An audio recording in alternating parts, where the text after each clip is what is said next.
अस्सलाम वालेकुम, मैं Hina Waseem. Welcome back to my channel. कैसे हैं आप सब? उम्मीद करती हूँ आप सब खैरियत से होंगे। मैं भी अल्हम्दुलिल्लाह बिल्कुल ठीक ठाक हूँ।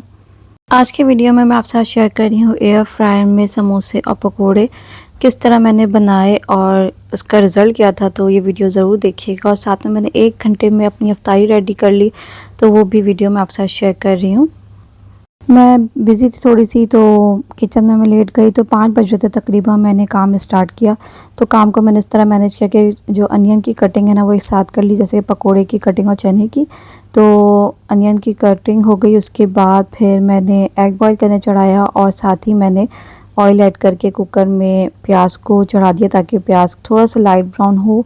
जैसे ही लाइट ब्राउन होना स्टार्ट होता है वैसे ही मैं इसमें चने ऐड कर देती हूँ। दैन इसमें मैंने ऐड किया जिंजर गार्लिक का पेस्ट और रेड चिल्ली पाउडर, ज़ीरा पाउडर, काली मिर्च पाउडर, थोड़ा सा मैं सोडा ऐड करती हूँ और बस मैं चढ़ा दिया है। तो ये जो चने हैं ये मेरे घर रोज़ाना ही तकरीबन बन रहते हैं, लेकिन मैं एक साथ 3 दिन के लिए बना लेती हूँ ताकि मेरे लिए आराम हो। जब तक चने रेडी हो रहे हैं तब तक मैं पकोड़े के बैटर रेडी कर लूँगी। तो मैंने अनियन तो कट ही कर लिया था, साथ में अब मैंने हरी धनिया, हरी मिर्च ऐड कर दिया है। इसमें फिर मैंने बेसन ऐड किया है, रेड चिल्ली पाउडर, ज़ीरा पाउडर, काली मिर्च पाउडर अपने अपने हिसाब से मैं ऐड किया। तो जितने पकोड़े बन रहे होते हैं उसके हिसाब से मैंने ऐड किया था। तो यहाँ पे मैंने हाफ टी स्पून ऐड किया है। थोड़े से मैंने काली मिर्च ऐड किया, सॉल्ट ऐड कर दिया है, सोडा ऐड किया है और जिंजर गार्लिक का पेस्ट बहुत थोड़ा सा ऐड किया है और इसको मैं मिक्स कर दूँगी। और हमें एयर फ्रायर में जब यूज़ करना है तो आपने थोड़ा सा थिक बैटर बनाना है ताकि वो उसमें सेट रहे। फिर मैं अंडे के पकोड़े के लिए भी बैटर रेडी कर लूँगी। तो देखें बहुत जो है ना हमें पानी नहीं ऐड करना, इस तरह का बैटर होना चाहिए ताकि पकोड़े एयर फ्राई में जब आप डालें तो वो सेट रहें।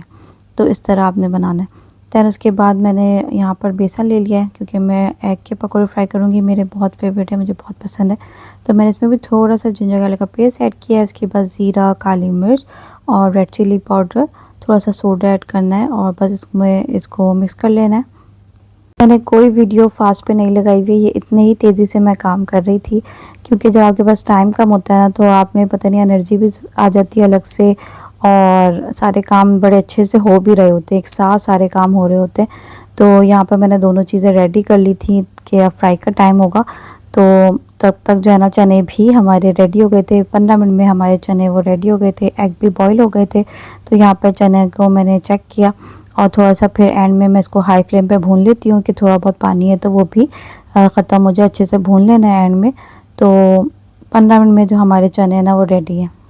सिंपल से चने होते हैं बट इतने कोई मज़ेदार लग रहे होते हैं। इसमें आप जो है ना हरी धनिया, हरी मिर्च, प्याज और खीरे का इस तरह मिक्स सैलेड टाइप का बना के उसके साथ डाल के खाएं। और या तो आप इसमें जो है पकोड़े भी डाल के खाए ना तो बहुत मज़ेदार लगते हैं। तो अब आ गए हम एयर फ्राई में। तो मैं यहाँ पर ट्राई कर रही हूँ आज मैं फ़र्स्ट टाइम, तो इसलिए मैं आपसे शेयर कर रही हूँ कि मैंने इसमें सिर्फ 4 जो है ना डाल के ट्राई किया। तो भी देखें, इससे मैं कह रही थी बेटर आपको थिक बनाना है। देखिए मैंने पकोड़े की शेप देख कर इसको 4 मैंने इसमें डाल दिए सेट करके। तो मैंने यहाँ पे पकोड़ों को सेट कर दिया और मैंने इसका टेम्परेचर सेट किया था 180 और 15 मिनट्स के लिए मैंने इसको बेक किया था। तो इसमें मैंने ऑयल वगैरह कुछ ऐड नहीं किया, तो इसका कलर तो बहुत अच्छा आया था, लेकिन फिर भी जो हम फ्राई करते हैं ना उसका टेस्ट अलग है। मैं अभी आपको रिज़ल्ट दिखाऊंगी। साथ में मैंने इसको एयर फ्रायर में डाला और मैंने स्टार्ट किया फ्रूट चाट बनाना स्टार्ट किया, इसकी कटिंग। तो जल्दी जल्दी मैं इसकी कटिंग करी थी, साथ में मैं इसके दूसरे काम भी करी थी, बार बार हैंड वॉश करी थी, कोई और काम करी थी। तो इस तरह आज काम मैनेज हो रहा था। रेगुलर एक बंदे को भी अफ्तारी देती हूँ तो उससे ये होता है कि आपके ऊपर प्रेशर भी बिल्ड होता है कि आप जल्दी से सारे काम कंप्लीट करके, किसी को भी आपने इंतज़ार कराना अच्छी बात नहीं होती। तो मैं इसलिए और भी जल्दी काम कर रही होती हूँ, थोड़ी बहुत बच्चों की भी हेल्प ले रही होती हूँ। और रेगुलर ये होता है कि बच्चों की तो लाजमी हेल्प लेती हूँ, टेबल सेट करो, ये छोटे छोटे काम तो बच्चों के हवाले होते हैं। यहाँ पर मैंने पकौड़े भी फ्राई करना स्टार्ट कर दिए। यहाँ पे मेरी कटिंग चल रही है और यहाँ पे मैंने पकौड़ों को डाल दिया ऑयल में।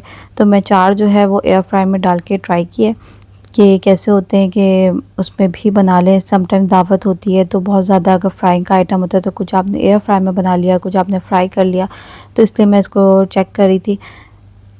फ्रूट चाट में मैं अक्सर जो है ना यही फ्रूट्स डालती हूँ, सेब, केला, ऑरेंज और अनार और अमरूद, ये मेरे फेवरेट हैं तो मैं इसमें ऐड करती हूँ। समटाइम ब्लूबेरी हो तो वो भी ऐड कर देती हूँ। तो इस तरह मुझे अमरूद बहुत पसंद है चाट में, उसके बगैर ना मुझे पसंद नहीं आता, तो मैं लाजमी अमरूद ऐड करती हूँ। तो यहाँ चाट की कटिंग भी हो गई है और यहाँ पर मैंने जो एग बॉईल किया था, तो अंडे के पकोड़े मैंने बनाना स्टार्ट कर दिया है। तो बस इसको मैंने राउंड शेप में इसकी कटिंग होती है और इसको जो है ना इस तरह डिप करके बेसन में और फिर इस तरह ऑयल में ऐड कर देते हैं। बहुत मज़ेदार बनते हैं। पता नहीं क्यों इतनी सिंपल सी जो चीज़ हो ना अंडे के पकोड़े पर इतने, इसी तरह आप आलू के पकोड़े भी बना सकते हैं, वो भी अच्छे लगते हैं। यहाँ पे मैंने समोसे वगैरह फ्राई कर दिया। आपके अगर 1 घंटे में अफ्तारी इसी तरह रेडी हो सकती है कि आपके पास फ्रोज़न आइटम हो। तो मैंने समोसे बना के फ्रिज में रखे हुए और मैंने वीडियो भी आपके साथ शेयर की हुई है समोसे की रेसिपी की, तो आप ट्राई कर सकते हैं, देख सकते हैं, वीडियो मेरे चैनल पर है। तो वो समोसे मैंने बनाए हुए थे, तो उसकी वजह से समोसे रोल, तो उसकी वजह से मैंने जल्दी जल्दी सारे काम कर लिए। सिर्फ पकोड़े मुझे फ्राई करने थे और फ्राइंग का आइटम बस फ्राई करना था मुझे। यहाँ पर मैंने चाट में थोड़ी सी शुगर ऐड कर दी है, चाट मसाला, नमक, काली मिर्च और लेमन। तो बस आप इसको मिक्स कर लेंगे तो हमारी चाट भी रेडी है, फ्राई भी हो रही चीज़ें। तो यहाँ पर एक आइटम रेडी है, चने रेडी हो चुके हैं, पकोड़े फ्राई हो रहे हैं। और अब मैं जाकर चेक करूँगी, 15 मिनट हो गए हैं, तो मैं अब चेक करूँगी पकोड़े, आपको दिखाऊंगी भी कि कलर बहुत प्यारा आया था। लेकिन मुझे उसका जो टेस्ट है ना वो मुझे समझ नहीं आया, कि मज़ेदार नहीं लग रहा था। जिस तरह हम फ्राई करके पकोड़े खाते हैं ना, तो एयर फ्राई में उसका वो मज़ा नहीं आ रहा था। तो कलर बहुत अच्छा आया, देख सकते हैं, और विदाउट ऑयल, तो बिल्कुल परफेक्ट कलर आया है इसका। और लेकिन जो है ना क्रिस्पी भी बहुत था, क्रिस्पी बहुत अच्छा बना, लेकिन जो मुझे टेस्ट, जो फ्राइंग में टेस्ट आता है वैसा टेस्ट नहीं लग रहा था। अब मैं समोसे ऐड कर रही हूँ। समोसे मैंने बास्केट में डाल दिया। अब मैं समोसे का रिज़ल्ट आपको बताऊँगी। समोसे मैंने सेट किया था टेम्परेचर 180 पे 17 मिनट्स, बट मैंने जब इसको बीच में चेक किया तो बिल्कुल ही वाइट वाइट थे, बिल्कुल अच्छे नहीं लग रहे थे। फिर इसमें मैंने थोड़ा सा ऑयल ऐड किया, ऑयल का ब्रश किया और इसके बाद मैंने 200 टेम्परेचर पे इसको 2 मिनट के लिए ही बेक किया, तो कलर थोड़ा सा अच्छा आया। तो समोसे के लिए परफेक्ट है एयर फ्राई, आप इसमें बना सकते हैं। बहुत क्रिस्पी बने थे, पकोड़े भी क्रिस्पी बने थे, लेकिन मज़ेदार नहीं बने थे। एक टेस्ट जो होता है ना, वो टेस्ट अच्छा नहीं आया था। तो हस्बैंड ने भी तारीफ़ की समोसे के लिए, और लेकिन पकोड़े उन्हें पसंद नहीं आए। तो मैं कहूँगी कि एयर फ्राई में आप समोसे बना सकते हैं, रोल बना सकते हैं, तो ट्राई कर सकते हैं। एयर फ्रायर आप अगर डाइट पर हैं तो आप यूज़ कर सकते हैं, समोसे के लिए परफेक्ट है। बहुत क्रेविंग हो रही है या दावत है तो आप आधी चीज़ें फ्राई कर लो, आधी चीज़ें आप एयर फ्रायर में डाल लें, तो उससे आसानी हो जाएगी। तो अल्हम्दुलिल्लाह मेरी टेबल रेडी है। 1 घंटे मेरी माशाल्लाह से अल्हम्दुलिल्लाह अफ्तारी रेडी हो गई थी, क्योंकि चीज़ें कुछ बनी हुई थी और कुछ बनाई। 1 घंटे में अल्हम्दुलिल्लाह काम हो गया था। तो आई होप आपको ये वीडियो अच्छी लगी होगी। अच्छी लगी है तो प्लीज़ मेरे चैनल को सब्सक्राइब करें, लाइक करें, शेयर करें। मिलूँगी नेक्स्ट वीडियो में। अपना ख्याल रखें, दुआ में याद रखें। अल्लाह हाफ़िज़।